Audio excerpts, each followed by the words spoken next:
Okey. Cikgu dah rekod dah. So cikgu akan sambung je lah. Kalau ada pelajar nak masuk, cikgu minta pelajar tadi, 3 orang tadi tolong admit pelajar masuk. Cikgu tak boleh tunggu ni. Okey. Nampak tak slide cikgu? Nampak. Nampak. Okey, thank you. Okey. So hari ni kita nak terus kepada 1.2 . Semalam kita dah settle 1.1. Awak pun dah buat latihan-latihan tu. Okey, ada pelajar nak masuk. Tolong admit . Okey, hari ni kita nak tengok keselamatan dan peraturan dalam makmal biologi. Awak tengok macam benda ni tiap-tiap tahun. Bila awak ambil sains, awak belajar sains, perkara pertama yang awak akan belajar ialah keselamatan dan peraturan dalam makmal biologi. Dulu awak belajar simple-simple, tapi bila naik form 4, awak akan belajar peraturan yang lebih spesifik. Okey, jadi nak tak nak memang kena belajar. Okey, makmal biologi kita terletak di bawah ni, di blok tingkatan 4 . Di blok tingkatan 4, bawah sekali mula-mula dekat tangga tu. Itulah makmal biologi. Jadi pengajaran kita, pengajaran berlaku di makmal. So bila bersemuka nanti, bila waktu bayu, awak tak payah dah tunggu cikgu panggil awak. Awak turun je, waktu bayu turun ke makmal. Kecuali cikgu beritahulah, cikgu tak ada ke apa ke, cikgu bagi tahu.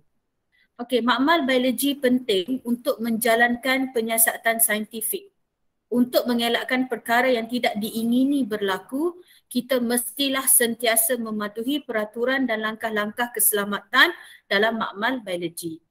Maksudnya kita tak boleh sewenang-wenangnya masuk dalam makmal sebab di makmal ni lah yang kita akan belajar macam-macam. Kita buat pembedahan, kita buat pelbagai eksperimen, ada bahan-bahan yang berbahaya. Okey, awak kena kenali beberapa struktur yang ada di dalam makmal. Yang pertama, stesen pancuran keselamatan. Dalam makmal bio tak ada yang ni. Tapi kalau pergi makmal biologi, universiti ataupun matrikulasi adalah sebab kita ni makmal lama Okay, jadi dia ada stesen pancuran keselamatan iaitu digunakan apabila bahagian badan terkena bahan kimia atau bahan-bahan berbahaya. Dia macam air hujan lah kak. Air hujan rumah awak tu, shower. Jadi bila awak terkena, badan awak terkena bahan kimia ke apa, bahan-bahan berbahaya, awak terus je pergi kat sini, kita akan buka air tu. Dia panggil stesen pancuran keselamatan. Yang kedua, kita ada stesen pencuci mata. Kalau tadi yang shower ni ke atas, yang ni dia duduk kat bawah. Jadi ini digunakan untuk mencuci mata apabila mata awak terkena bahan kimia atau bahan-bahan berbahaya. Jadi shower ni untuk tubuh badan kita. Stesen pancuran kecemasan tu untuk seluruh tubuh badan jika terkena bahan kimia. Tapi kalau yang bawah tu stesen pencuci mata, kuk mata awak termasuk asid ke apa ke, kita akan guna stesen pencuci mata. Okey, yang ni ada di bilik kimia, makmal kimia, iaitu kita panggil kebuk wasap.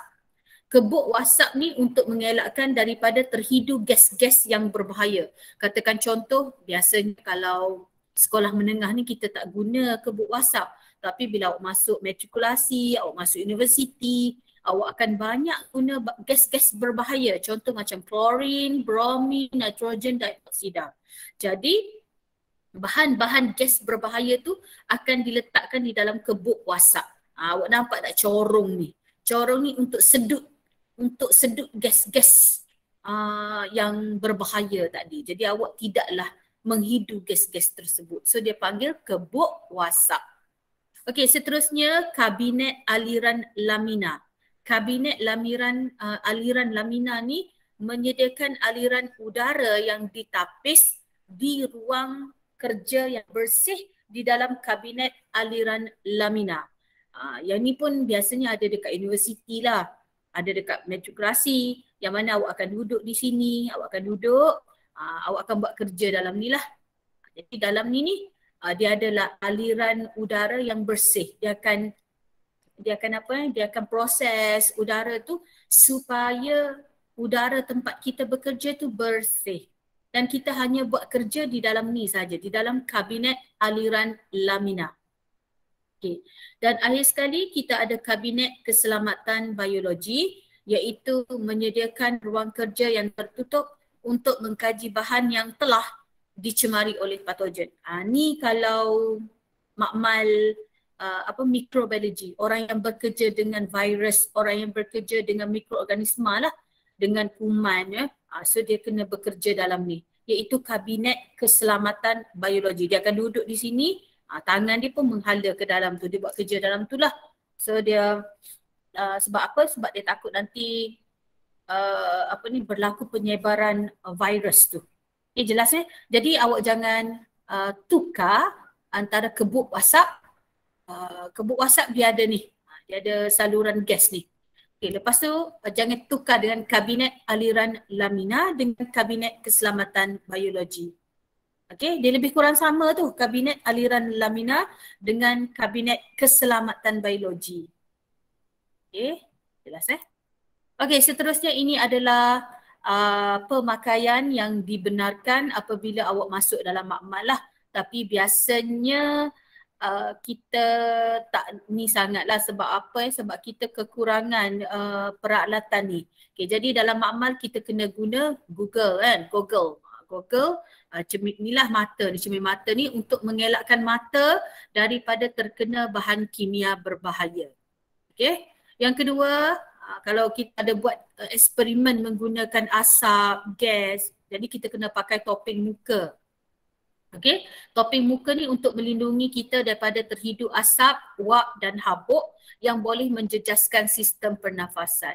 Dan kalau kita melibatkan pembedahan ke apa, kita guna sarung tangan makmal untuk mengendali sampel-sampel biologi. Contoh macam kalau kita nak buat eksperimen guna darah, kita nak bedah-bedah, so kita akan pakai sarung tangan makmal lah.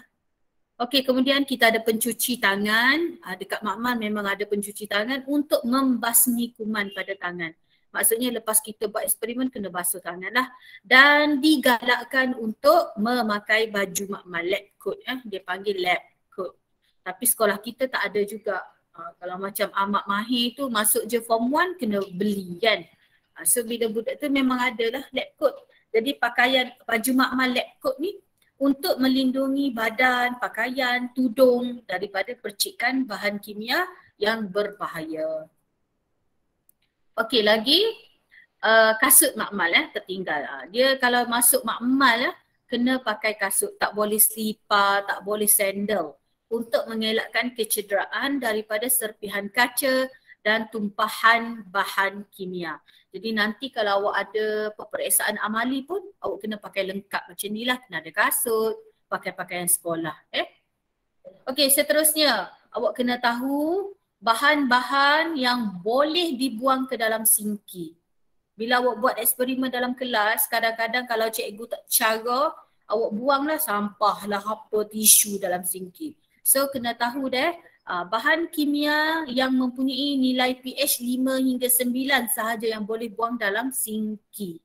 Maknanya awak nak bersih-bersih radas tu, awak tanya cikgu dulu, cikgu benda ni boleh buang tak? So you kena tahu. Kalau bahan kimia larutan yang mempunyai nilai pH 5 hingga 9 boleh. Okay, yang kedua, cecair dan larutan yang mempunyai kepekatan rendah dan tidak berbahaya kepada pengguna. Contoh kalau katakan awak guna larutan sukrosa gula je kak, gula je. So bolehlah nak buang dalam sinki dan basuh radas awak. Contoh lagi kita guna larutan pewarna. Awak dah guna dah separuh lagi tak habis, boleh buang dalam sinki. Begitu juga dengan air suling. Okey, ini adalah antara bahan-bahan yang tidak boleh dibuang dalam sinki. Yang ni jangan buang. Nanti masalah pada sinki tu. Yang pertama, sebatian pelarut organik aseton, alkohol, benzena. Sebab apa Sebab bila buang dalam sinki, dia masuk dalam longkang, longkang bawa ke sungai, sungai bawa ke laut. So dia akan jadi bahan yang berbahaya lah. Okey, jadi lagi nilai pH bahan kurang daripada 5 atau lebih daripada 5. Maknanya kita tak nak bahan yang berasid dan terlalu beralkali sebab dia membahayakan organisma akuatik itu sendiri. Okay, jangan buang bahan-bahan kimia seperti asid, grease dan minyak. Grease ni minyak lah. Grease ni minyak. Jangan buang minyak. Nanti habis melekat-lekat dekat sinki jadi rosak. Lagi tak boleh buang sisa pepejal, bahan kimia, kaca, getah, tisu dan sebagainya. Okay, lagi jangan buang logam berat, merkuri, bahan-bahan meruap, bahan toksik. Ni lagi lah tak boleh buang, mikroorganisma, bangkai, bahan reaktif dan bahan radioaktif. Contoh lagi ya, pelajar kita ni kadang-kadang kalau cikgu tak tegur dia tak ingat. Contoh kalau kita buat pembedahan ikan, kita buat pembedahan sayap ayam, benda-benda tu bangkai. So awak nak kena lepas siap, awak nak kena balut dengan kertas surat khabar, kemudian buang dalam tong sampah besar ataupun kita pergi gali tanah, tanam dalam tu. Jangan buang dalam sinki, jangan buang dalam sinki dan tong sampah kecil dalam makmal. Tak boleh, nanti dia berbau. Okey. Seterusnya kita nak tengok kaedah mengurus bahan sisa biologi. Yang ni bukan awak yang buat, pembantu makmal, tetapi dia ada dalam soalan akan ditanya dalam soalan. Dia akan tanya. Jadi awak kena hafal jugalah. Okey. So macam mana cara kita nak mengurus bahan-bahan buangan? Okey, kita tengok Yang pertama, kalau bahan itu jenis tajam, sisa tajam, kita panggil kategori A.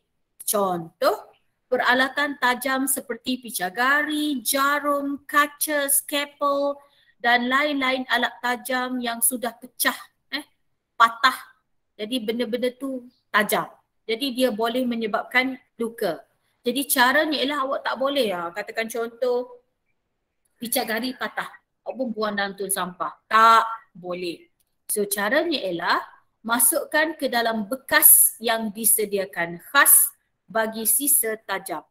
Dan bekas ini tidak perlu disterilkan. Apa maksud steril? Steril ni ialah tak perlu dicuci sampai bebas kuman. Tak perlu. Okey, contoh lagi, katakan tiba-tiba awak guna kaca, slide kaca pecah. Cikgu pecah, awak buang dalam tong sampah. Tak boleh, benda tu kalau kena orang, luka. So awak kena bagi tahu pembantu makmal akan masukkan dalam bekas-bekas yang khas, maknanya situ ada macam-macam kaca yang pecah dan dia akan buanglah di tempat yang dikhaskan. Dia tak perlu disterilkan.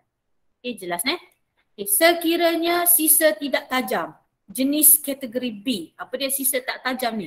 Sisa tak tajam ni ialah sisa-sisa pepejal biologi yang digunakan dalam makmal seperti sarung tangan, kertas tisu, piring Petri, bekas botol plastik dan agar-agar yang telah mengeras. Sebenarnya dia tak tajam. Jadi caranya ialah bungkus dahulu di dalam beg plastik biobahaya. Sampai gitu cikgu deh. Ya, kena bungkus dulu dalam beg plastik biobahaya. Cikgu nak tanya, kat mana awak jumpa plastik nilon ni? Banyak sangat. Tekuk.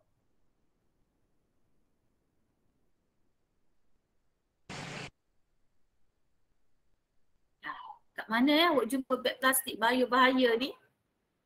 COVID test. Yes, dalam COVID test, dalam kit COVID test tu. Sebab tu awak janganlah lepas buat buat test saliva ke ni hidung awak ke, awak pun buang merata macam tu. Tak boleh. Benda tu kan bekas COVID. So awak kena ambil yang sisa air liur awak semua tu, masukkan dalam beg plastik biobahaya. So kena tahulah, ni rupa beg plastik biobahayanya. Dia ada dalam test kit Okay, so kita tengok. Jadi bahan-bahan tu semua awak masukkan dalam beg plastik biobahaya yang tahan autoclave, disterilkan di dalam autoclave untuk menyah kontaminasi. Mana cikgu? Autoclave ni, autoclave. Kita tak ada autoclave ni. Autoclave ni ada di hospital, ada di makmal-makmal perubatan, ada di makmal universiti. Kita tak ada deh. Sebab tu dia kata dah buang dalam ni tak, buang molek. Jadi kalau di hospital dia akan buang, masukkan dalam ni dulu, kemudian masukkan dalam autoclave. Nampak ni plastik tu? Plastik tu itu. Masukkan dalam autoclave. Kemudian dia akan nyah kontaminasi, maknanya dia nyah kuman-kuman, nyah virus-virus, kemudian barulah dia masukkan ke dalam tong bio bahaya pula doh. Ada tong bio bahaya pula doh. Mana? Ni. Barulah dia masuk dalam tong bio bahaya. Ni beg plastik bio bahaya. Kalau awak pergi hospital memang awak akan jumpa lah benda-benda ni dekat tepi-tepi hospital dekat ward tu. So dia akan masukkan dalam tong bio bahaya. Dan dia kata beg plastik bio bahaya tidak boleh dibuang dalam tong sampah biasa.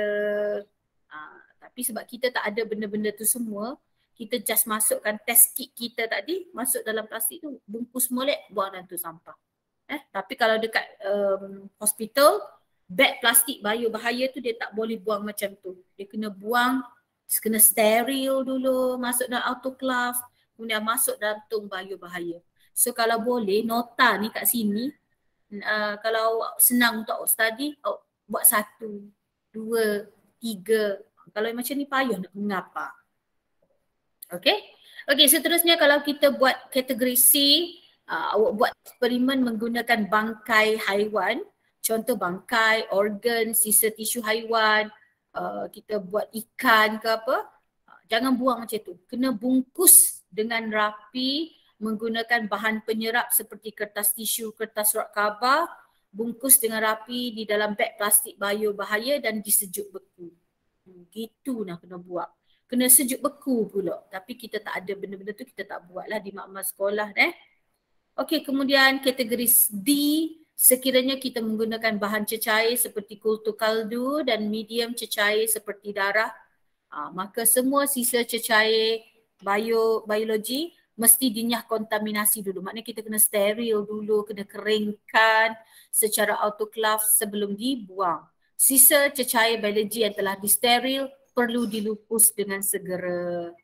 Jadi kalau awak berminat dengan kerja-kerja dalam makmal ni, awak bolehlah ambil teknologi makmal tu. Kemarin cikgu tunjuk kakak tu kan. Jadi dia akan buat kerja macam ni lah. Dia akan ikut semua ni. Satu persatu. Okay. Jadi inilah yang cikgu tunjuk tadi. Ni bekas sisa tajam. Kalau guna picagari patah ke apa, masukkan dalam bekas khas yang dipanggil bekas sisa tajam. Okay. Okay, kita tengok sikit yang ni. Perhatian. Kontaminasi secara autoclave ni. Kalau nak guna autoclave ni, kalau kita nak nyah kontaminasi, kita kena buat pada suhu 121 dan tekanan 15 PSI selama 20 minit. Beg plastik bio bahaya yang telah disteril. Steril tu apa cikgu? Bebas kuman di dalam autoclave dan bekas sisa tajam mestilah disimpan di tempat penyimpanan khas yang terkawal sehingga waktu pelupusan yang telah dijadualkan. Apa jadi kalau kita tak ikut semua ni? Apa jadi kalau kita tak ikut ni? Kalau di makmal-makmal perubatan ke apa jadi? Cuba fikir.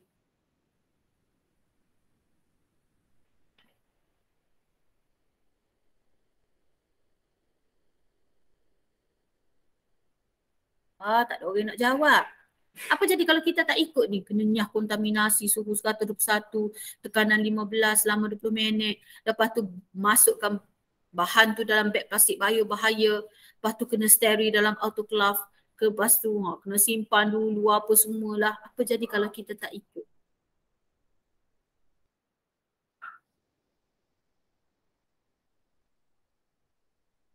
Cepat. Apa jadi kalau kita tak ikut ni? Kalau awak ni pekerja makmal bahagian perubatan, awak tak ikut. Awak ikut suka awak je. Apa jadi? Ada orang kedok ni. Cepat. Apa jadi kalau kita tak ikut? Jadi bahaya ke persekitaran kita. Lagi? Apa lagi? Lagi. Betul. Tapi cikgu nak lagi.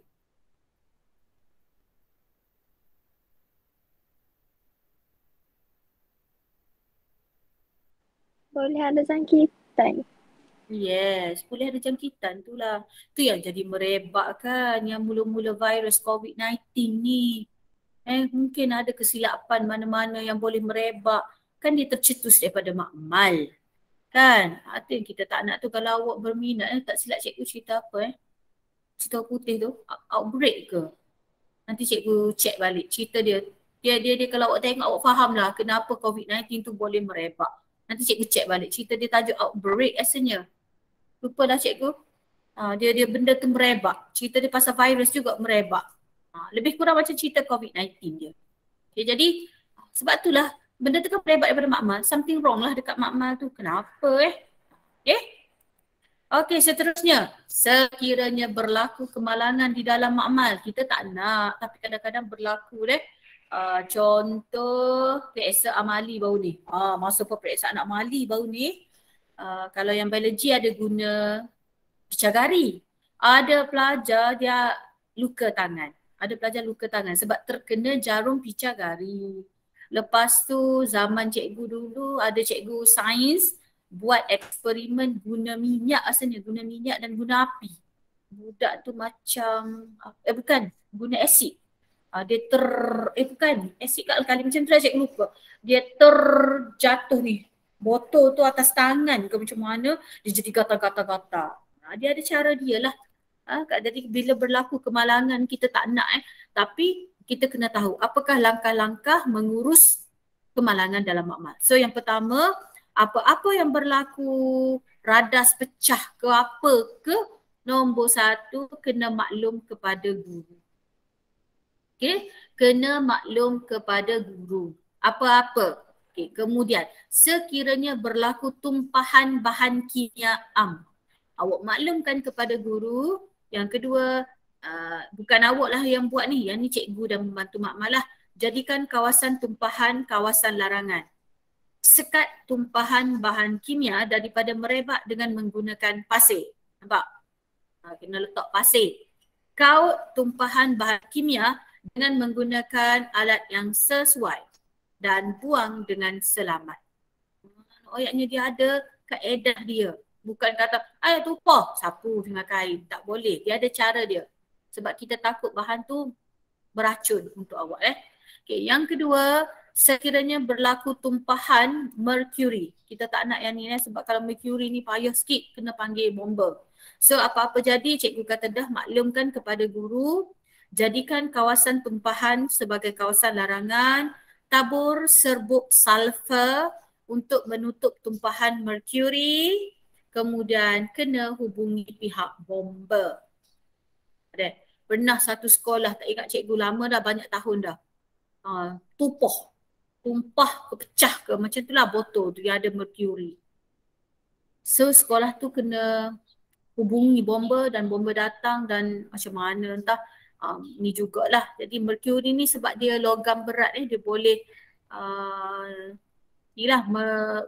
berbahaya kepada kita. Jadi kena tabur serbuk sulfur, tutup dulu tumpahan merkuri dan kena call bomba.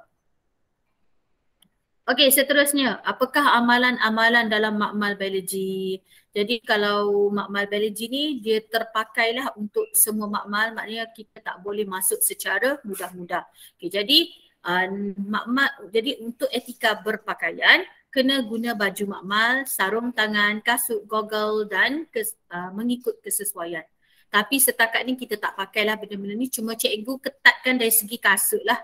Dia tak boleh pakai slipper tak boleh. Dia kalau guru pun kena masuk dengan kasut sebab dia takut nanti tumpah apa-apa kena kaki.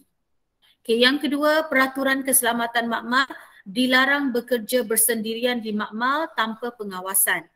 Maksudnya tak boleh masuk dalam makmal tanpa kebenaran guru. Yang kedua, basuh tangan selepas menjalankan eksperimen, dilarang membawa masuk barang yang tidak berkaitan ke dalam makmal. Tak boleh. Okey. Bersihkan tempat bekerja dengan disinfektan, buang sisa mengikut prosedur yang kita dah belajar tadi, kategori A, kategori B, kategori C, kategori D. Dilarang makan dan minum dalam makmal. Kalau katakan contoh cikgu buat eksperimen guna jus. Kita buat eksperimen guna jus. Tiba-tiba pelajar tu tengok Clio, jus dalam bika, gok-gok minum. Tak boleh. Bika tu bukannya bersih. Lepas tu kadang-kadang kita buat eksperimen guna buah. Pelajar tu lapar. Ambil pisau dalam makmal, belah makan. Tak boleh. Pisau makmal tu guna potong apa entah. Okay, tak boleh. Dan kenal pasti semua simbol keselamatan pada bahan dan peralatan sebelum digunakan. Okey. Okey, seterusnya langkah keselamatan berhubung kebakaran. Cikgu takut yang ni lah sebenarnya. Bila kita guna penunuh Bunsen, itu yang cikgu sangat-sangat takut. Sebab awak pakai tudung besar ke, cikgu takut nanti. Sebab tu bila kita buat eksperimen kalau melibatkan api ke apa, kita kena tutup kipas. Kena tutup kipas. Panah pun panah lah. Okey. Jadi hentikan kerja serta-merta, matikan semua punca elektrik berdekatan serta cabutkan palang. Jadi kalau tak nak guna kena cabut. Keluar dari makmal mengikut laluan pelan kecemasan yang ditetapkan. Hubungi pihak bomba, jangan cemas, tolak menolak, jangan berpatah balik untuk mengambil barang, berkumpul di tempat yang disediakan. Okey. Okey, seterusnya. Tolong Soge baca ni cikgu.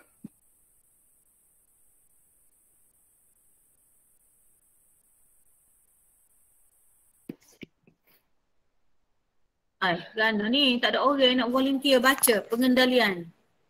Ya. Okey. Pengendalian barangan kaca dan bahan kimia. Berjaga-jaga apabila mengendalikan barangan kaca panas. Laporkan sebarang kerosakan peralatan atau barangan kaca kepada guru dengan segera. Jauhkan bahan kimia mudah terbakar daripada sumber nyalaan api. Dilarang menyentuh, merasa dan menghidu bahan kimia secara langsung. Okey, thank you. Boleh jelas Jadi tak naklah bergurau, bertolak-tolak dalam makmal, tak nak. Awak kena fokus, serius masa buat amali. Okey, seterusnya siapa nak baca pengendalian spesimen hidup? Cikgu. Guna sarung tangan yang sesuai ketika mengendalikan spesimen biologi. Spesimen yang tidak berbahaya dan telah dibedah hendaklah ditanam atau disejuk beku. Cuci tangan dengan bahan pencuci antiseptik sebelum dan selepas eksperimen. Semua permukaan dan tempat kerja hendaklah dibersihkan dengan disinfektan sebelum meninggalkan makmal. Okay, thank you. So, cikgu nak beri arahan satu. Tolong sediakan tuala kecil. Tolong sediakan tuala kecil. Yang ni setiap murid. Setiap murid sediakan tuala kecil. Tulis nama. Okay, dan kita cikgu akan maybe sediakan bekas kot. Awak tinggalkan tuala kecil ni dalam makmal. Sediakan, nanti bersemuka nanti bawa. Setiap orang sediakan tuala kecil. Ambil tuala biasa, tak payah beli kedah. Tulis nama dan kita tinggalkan dalam makmal. Jadi setiap kali awak buat amali, awak guna tuala kecil awak. Okay, yang ni wajib. Okey, seterusnya bantuan kecemasan, apa-apa berlaku, tak ada benda lain dah, maklumkan kepada guru. Guru akan hubungi talian kecemasan, pindahkan mangsa dari tempat kejadian, beri rawatan kecemasan, jadikan tempat kemalangan kawasan larangan. Kenapa Sebab kita exam amali baru ni pun ada pelajar tengah buat jatuh pingsan. Lepas tu kata bahaya sebenarnya buat kerja amali ni, dia tengah buat jatuh tak sedar, pingsan 2 kali. Masa trial amali sekali, masa amali PSO SPM baru ni sekali. Dia jatuh pingsan, tak sedar. Okay, luka, biasa tu. Tumpah, biasa tu. So apa-apa jadi, maklumkan kepada guru. Okay, seterusnya kita nak tengok amalan sikap saintifik dan nilai murni. Yang ni kalau kita nak jadi pelajar sains, kita kena amalkan sikap saintifik dan nilai murni. So kalau awak nak jadi pelajar sains, especially pelajar biologi, awak kena ada minat dan sifat ingin tahu tentang alam sekeliling. Cikgu ni jak kecil lagi. Apa yang boleh cikgu bayu sebab cikgu jak kecil lagi. Cikgu kalau tak silap cikgu umur 5 tahun tu, cikgu ambil skateboard. Cikgu letak katak, cikgu belah dia. Cikgu kerak dengan pisau dapur. Maknanya masa umur 5 tahun tu buat dah lagu tu. Kejam. Cikgu bagi tahu mak cikgu. Cikgu kata, cik, orang kerak katak tak diguna pisau. Cikgu buat masak tu. Pisau di dapur. Marah mak cikgu. Dia ambil pisau tu, dia tohuk selalu.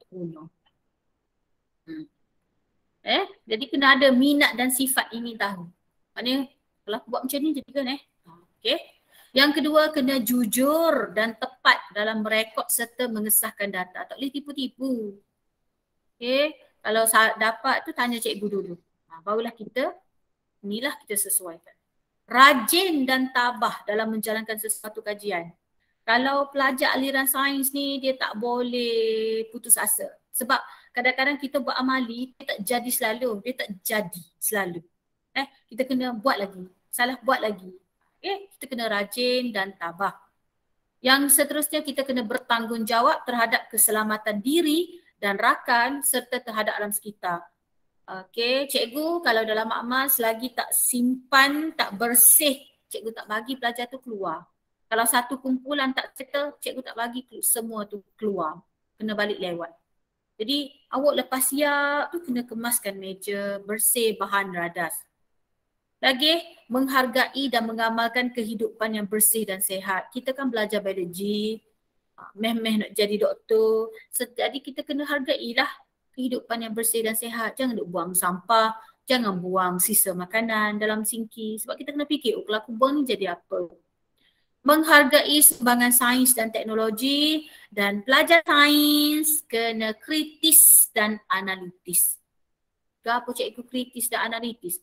Awak nak jawab soalan tu awak mikir dulu. Ni kalau cikgu tanya apa jadi? Mati. Senang je jawapan dia, mati. Jadi kena jawab tu fikir dulu. Akan jadi macam ni. Macam ni akan jadi gitu. Gitu akan jadi gini. So maknanya kena berfikir secara analitis. Orang kata jangan jawab bodoh lah. Bodoh ya kadang-kadang jawapan tu. Mikir dulu sebelum jawab. So barulah kita ni pelajar sains. Okey. Yang ni awak buat sendirilah. Okey. Nyatakan 3 contoh peraturan peralatan perlindungan diri. Kan ada banyak tadi awak tulis je. Cikgu nak 3 je. Okey, seterusnya soalan 2. Selepas menjalankan eksperimen, anda diberi tugasan untuk menguruskan bahan sisa biologi kategori B. Awak pun tengoklah buku tadi. Kalau kategori B kena buat apa? Tiru je dalam buku teks kategori B. Tengok je sini. Okey, awak tulislah.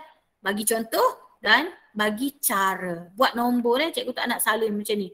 Buat nombor. Mula-mula 1 bungkus, lepas tu apa, lepas tu ya. Okey. Okey, seterusnya soalan nombor 3. Suatu kemalangan telah berlaku dalam makmal melibatkan tumpahan merkuri. Kan cikgu kata merkuri ni bahaya. Terangkan langkah-langkah untuk menguruskan tumpahan merkuri. Jadi yang pertama, apa-apa jadi maklumkan kepada guru, jadikan kawasan tumpahan kawasan larangan, tabur sebut sulfur dan hubungi pihak bomba. Bahan kimia perlu dikendalikan dengan cermat untuk mengelakkan daripada terjadinya kemalangan tidak diingini. Laporkan langkah-langkah pengendalian bahan makmal, bahan kimia yang betul. So yang ni pun tiru dalam buku. Ya, jadi latihan formatif ni senang sangat. So you all buat. Okey, ada apa-apa nak tanya setakat ni? Tak ada cikgu. Jelas benda mudah je. Okey, seterusnya kita tengok berkomunikasi dalam biologi. 1.3. Okey, berkomunikasi ni cikgu kata dah bukan kecek biologi. Lama kau kata, sudahkah anda melakukan pencernaan pagi tadi? Bukan ataupun sudahkah anda melakukan penyatinjaan?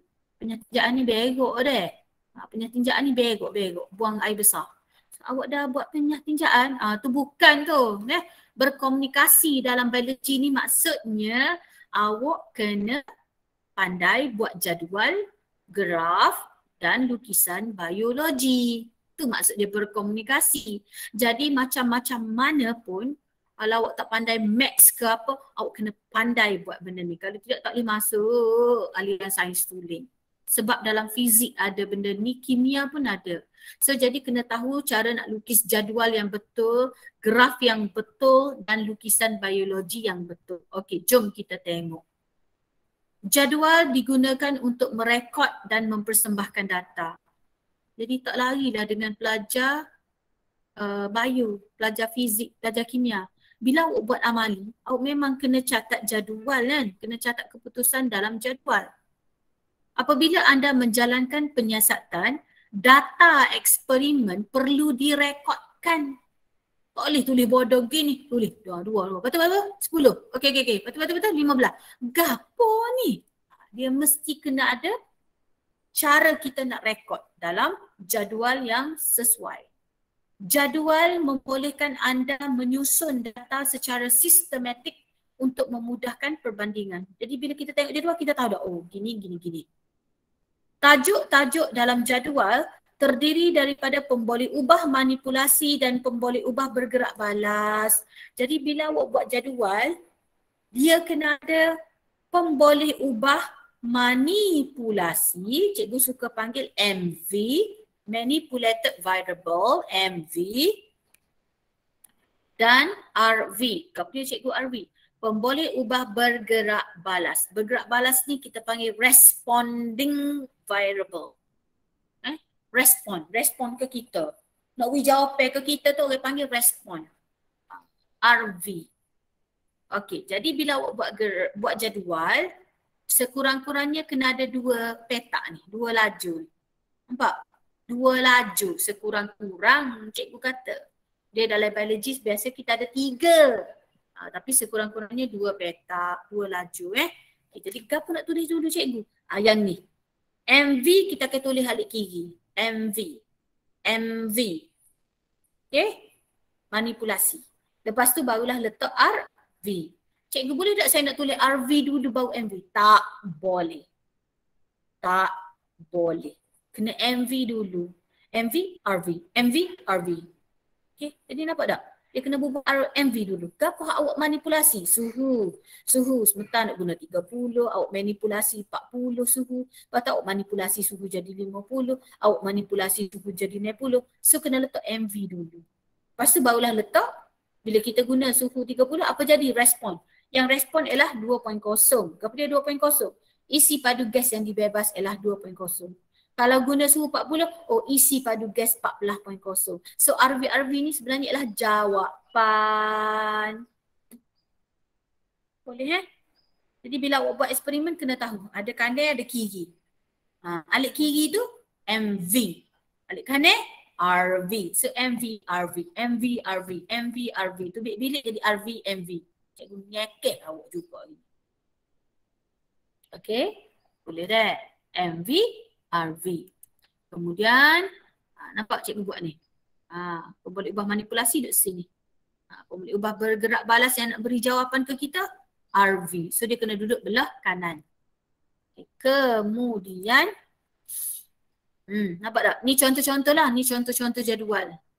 Cikgu kata tadi sekurang-kurangnya 2. Tapi cikgu sini boleh jadi 3 ni. Tak pun 3 pun. Ikut dia lah yang nak buat 3 pun. Cikgu kata tadi sekurang-kurangnya. So ini ialah MV, ini ialah RV. Ni RV. Ada 2 lah cikgu. Ada 4 dah laju. Tak apa, tak ada masalah. Dia boleh buat gini. Okay. Dah. Apa cikgu kata tadi sekurang-kurangnya 2? Tengok ni.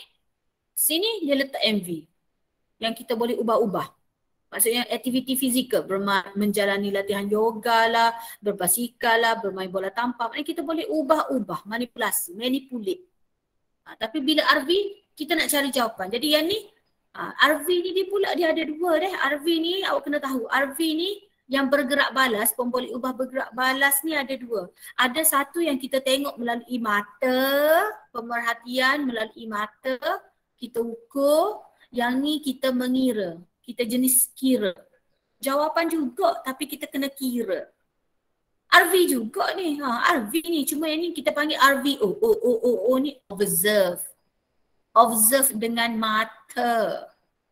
Nampak tak? Contoh katakan bila awak menjalani latihan yoga.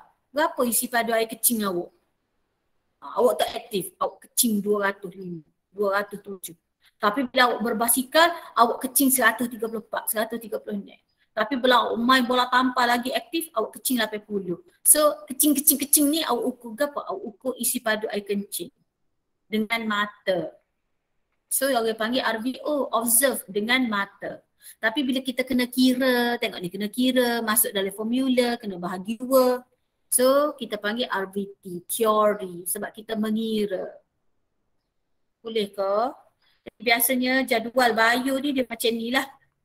Jadual Bayin biasa ni. MV, RVO, RVT.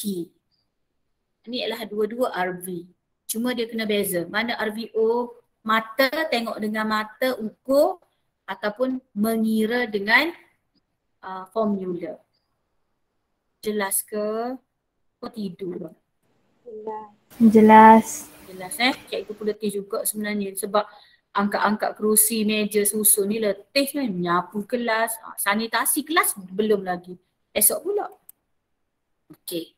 So settle jadual Oh lupa cikgu nak cakap satu lagi sebab dalam buku teks dia tak cakap. Bila buat jadual, lupa nak cakap. Kena ada tajuk dia lah. Tajuk dia gapo suhu. Lepas tu kena ada unit. Kalau suhu, darjah Celsius. Kalau masa, minit ataupun saat. So dia kena ada tajuk, orang panggil tajuk lah ni, suhu dan unitnya. Tengok ni, kena ada tajuk, isi padu oksigen dibebaskan. Isi padu dalam apa? Sentimeter padu. Kena ada unit, tak ada unit, salah.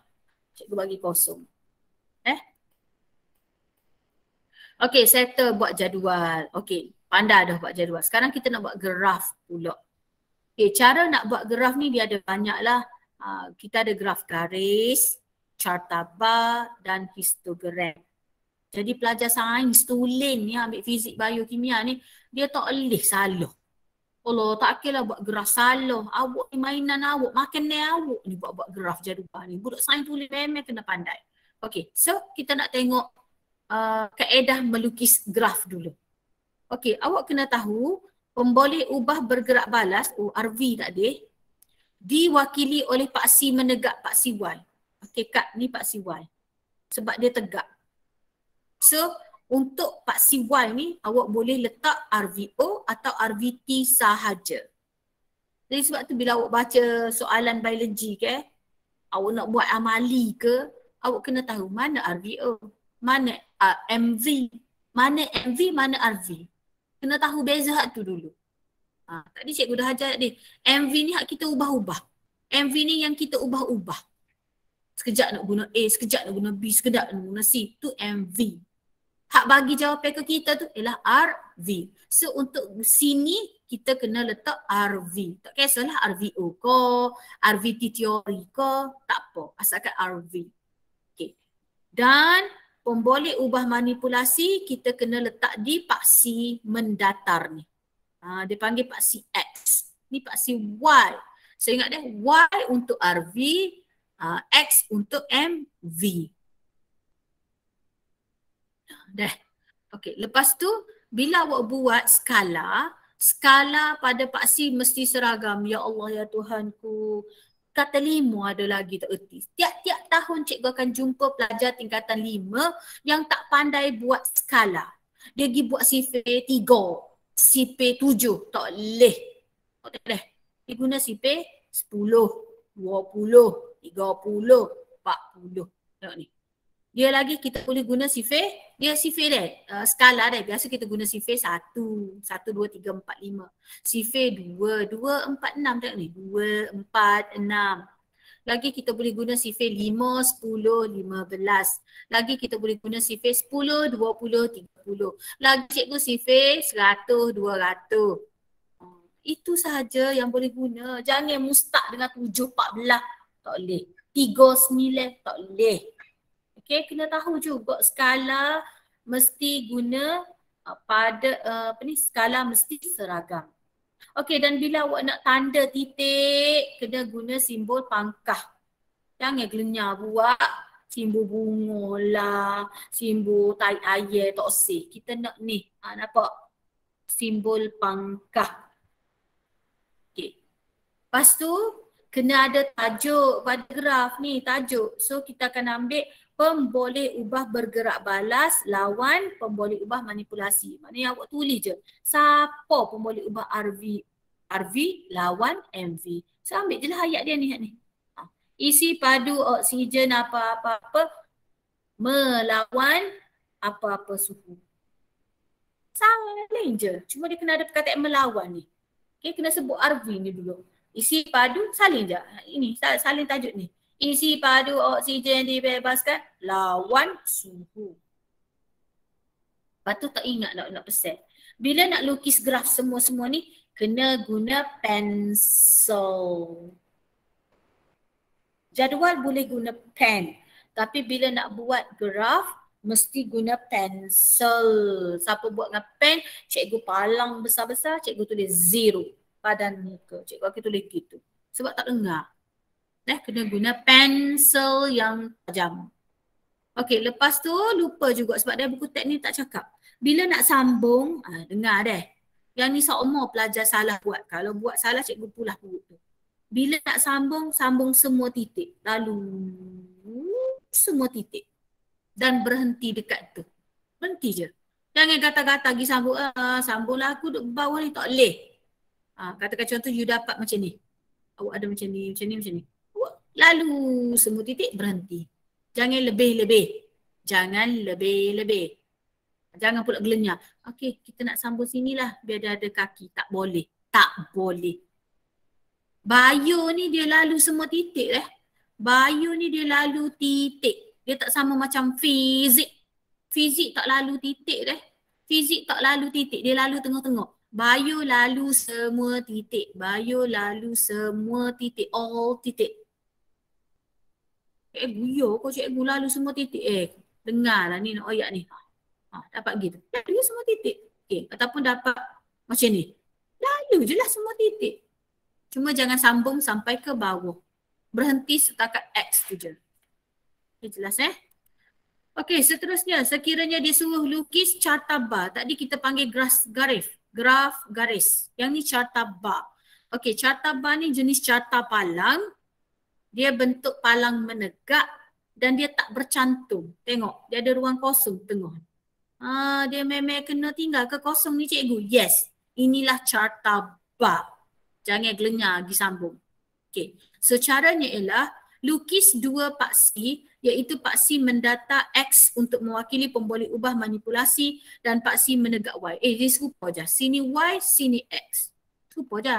Y ni buat apa cikgu? Y ni buat RV. X ni ialah buat MV. Sama je. Okay. Lepas tu lukis palang. Bila nak lukis palang, lebar dia kena seragam. So kalau yang ni besar ni, yang ni besar ni, yang ni besar ni, yang ni besar ni. Tinggi palang bergantung kepada kegerapan atau frekuensi sesuatu data. So kalau tinggi 26, lebih lah. 5, 7, 2. Carta bar digunakan untuk membuat perbandingan antara dua atau lebih perkara pada sesuatu masa. Dan nak lukis carta bar kena guna pensel. Dan kalau rasa macam nak colour, tak usah colour lah. Tak payah warna-warna. Bio ni dia tak usah. Okey, kemudian kalau nak lorek, boleh lorek besar-besar. Lorek besar-besar. Tak payahlah buat dot bentuk dot tu geli ni. Okey Dan macam biasa kena lukis, kena tulis ke tajuk graf. Kena. RV lawan MV. Saling hak ni dulu. Contoh bilangan murid tingkatan 4 sains melawan kumpulan darah. Tengok sini je. Gitu je tajuk dia. Okay, kemudian. Ni kalau kena lukis histogram. Tapi dalam biologi jaranglah kita lukis histogram. Cuma apa beza histogram ni? Histogram dia rapat-rapat. Rapat. Okey, jadi sama juga. Yang ni pun V, paksi V, paksi X. Gapo cikgu V ni? RV. Dan ini MV. Sama je. Lepas tu kena ada tajuk. Kena ada skala seragam. Skala dia seragam. Lebar dia, saiz atau lebar palang sama. Kalau buat ni besar ni, besar ni. Besar ni sama. Histogram ni jangan risau. Awak akan belajar dalam matematik moden. Okey, sekiranya nak kena lukis biologi. Biologi ni memang tak lari daripada melukis. Tapi ada cara nak melukis biologi. Dia tak boleh, dia tak sama macam PSV dah. Jadi kalau awak bisa setahu mana melukis PSV, awak tak boleh. Maksudnya jangan guna PSV dalam biologi. So ciri lukisan biologi ialah mesti lukis besar dan tepat. Maknanya cikgu nak dalam setengah daripada buku awak tu. Katakan contoh ni buku awak setengah lukisan. Bukan kata mari titik bersatu. Okay, dia kena besar dan tepat. Guna pensel yang tajam dan bukan pensel warna atau pen. Dia marah sangat kalau lukis dengan pen. Tidak berlorek secara artistik. Sebab tu cikgu kata biologi ni bukan PSV dia. Awak tak perlu lukis. Okey, lorek. Tak say. Dia lukisan dia licin je. Garisan lukisan mestilah jelas, bersih, berterusan, tidak putus-putus. Kak, kalau nak buat sel, katakan contoh sel haiwan. Kalau putih situ, salah. Kena habiskan. Dah, kena habis. Dia tak boleh putus-putus. Jangan guna pembaris untuk melukis garis bentuk spesimen. Tak dengan pembaris. Tak say. Dia kena licin je. Siap. Okay. Lukisan mesti berlabel. Lukisan mesti kena ada label. Garis label mesti tertuju pada struktur yang betul. Tiada kepala anak panah. Mestilah lurus dan tidak bersilang antara satu sama lain. Contoh, tengok. Macam ni. Tak say ada anak panah. Tak say anak panah. Kena biasa macam ni je. Nampak? Lukisan macam ni je. Tak payah nak lorek-lorek, color-color, tak perlu. Tak perlu. Biasa je lukis. Okay. Bila guna garis ni pun kena garis dengan pembaris dan jangan silang. Jangan silang kat tu. Lepas tu litai kat ni. Tak say. Biarkan dia bersendirian. Okey lagi. Lukisan harus ada tajuk. Lukis gapok tahu cikgu tak faham. Jadi kena ada tajuk. Apa ni? Inilah contoh lukisan plan keratan rentas batang dikotiliden. Ada tajuk lah lukis gapok. Setiap struktur dalam lukisan mesti terletak pada kedudukan yang betul dan saiznya berkadaran dengan semua struktur yang lain. Lukisan plan ialah lukisan garisan yang menunjukkan garis bentuk struktur. Lukisan terperinci menunjukkan sel-sel di dalam struktur. Kedok tahu tu. Kalau lukisan plan, kita lukisan gini je. Tapi kalau lukisan terperinci, tengok ni. Very detail dia lukis. Okey, dan kena ada faktor pembesaran. Especially kalau kita guna mikroskop. Dia tak boleh tulis bodoh gitu. Kalau guna mikroskop, kena cakap lah. Ataupun bukan mikroskop je lah. Kalau awak, bukan mikroskop lah. Kalau awak lukis sekalipun, awak kena ukur. Panjang lukisan dalam cm, berapa? Panjang spesimen yang awak tengok dekat luar tu berapa? So 2.4 bagi 1.2, so dapatlah 2 kali. Maknanya yang awak lukis tu 2 kali daripada gambar yang sebenar. Okay, nampak Dah. Okay, seterusnya. Ni contoh nota cikgu. So nampak tak cikgu lukis tak ada lah. Cikgu lukis biasa je. Itu balik ni. Cikgu nak tunjuknya cikgu lukis gambar. Ada ke cikgu lorek-lorek, buat garisan putus-putus, garisan tebal, garisan nipis, garisan berbulu? Tak ada. Licin je lukis. Okay. Licin je lukis. Okay. Okay. Ada nak tanya apa-apa? Tak ada cikgu. Tak ada dah. Cikgu sambung sikit lagi. Cikgu dah habiskan yang ni. Okay. Dalam biologi kita kena tahulah satah, keratan dan arah. Sebab apa cikgu? Saya kena tahu. Sebab dalam soalan kadang-kadang dia bagi arahan makmal, dia bagi arahan amali, dia kata ini adalah satah, carikan satah frontal. Awak pun tanya cikgu satah frontal tu apa? Awak kena tahu sendiri. Okay, so kita ada beberapa lah, kita akan belajar satah, keratan, arah. So untuk satah, kita ada 3 satah. Satah frontal, satah sagittal, satah melintang. Mana satah frontal? Ni. Satah frontal ni dia membahagikan antara belakang dan depan. Awak dapat tak macam ada pak ni. So dia letak pada orang ni. So dia akan membahagikan antara kawasan belakang dan depan. Frontal. Allah, siapa ni baru nak masuk ni. Okay, kalau satah sagittal, dia membahagikan badan antara kiri dan kanan. Satah sagittal membahagikan antara kiri dan kanan. Kalau satah melintang, dia antara atas dan bawah. Kena tahu tu. Satah frontal antara depan belakang. Satah sagittal kiri kanan. Satah melintang atas bawah. Jelas Nak tahu tu. Okey, yang kedua kita nak masuk keratan. Keratan ni pula merujuk kepada pembahagian struktur lah. Jadi kalau dia kata keratan bujur, kena kerat macam ni. Keratan membujur. Awak kena kerat bujur lah, dia jadi panjang gitu.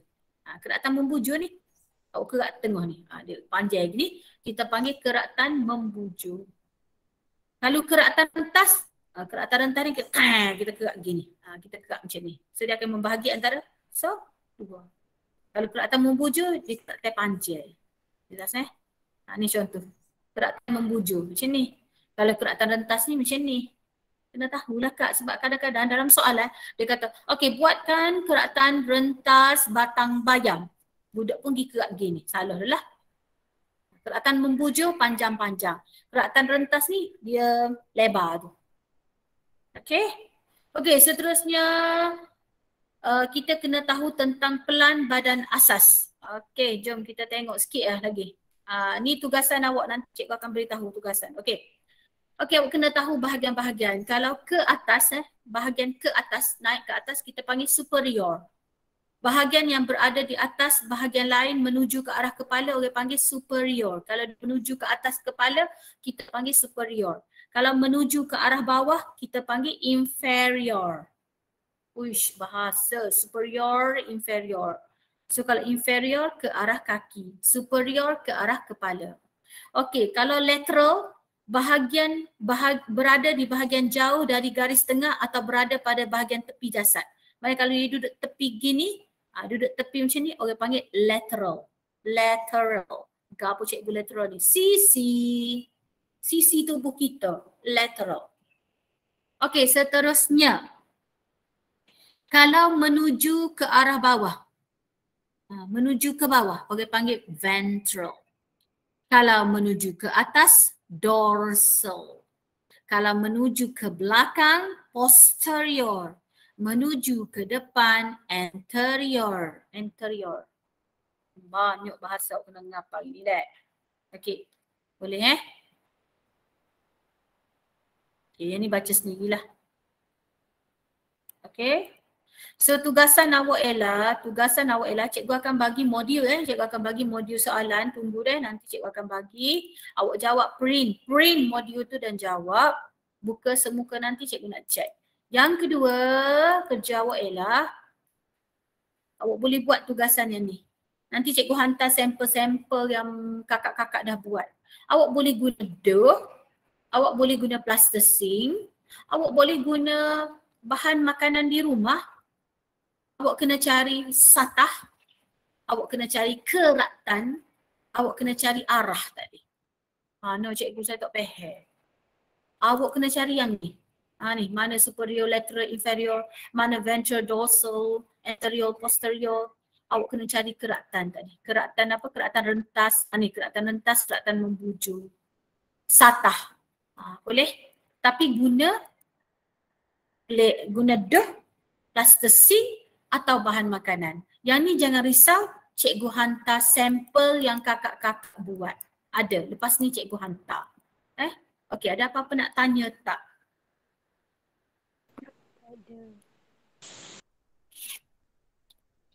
Ada apa-apa nak tanya? Ada cikgu. Cikgu, ada orang tak tanya pun ni. Cikgu, lepas tu saya dah buat ni. Awak buat, awak letak atas kertas lukisan atau kertas A4, ambil gambar, tulis nama, tulislah nama sini. Nama katakan Syafika. Edit sikit pada gambar tu tulis Syafika 4 bina. Sebab cikgu tak nak bertukar dengan 4 ilham. Dan send dalam grup kelas. Send dalam grup bio kelas. Okay. Jadi tugasan cikgu beri sampai hari Ahad. Cikgu beri tugasan ini. Tempoh nak siapkan yang plasticine apa semua ni sehingga hari Ahad. So yang paling kreatif cikgu akan pilih 2 orang, cikgu bagi hadiah. Ada apa-apa nak tanya lagi?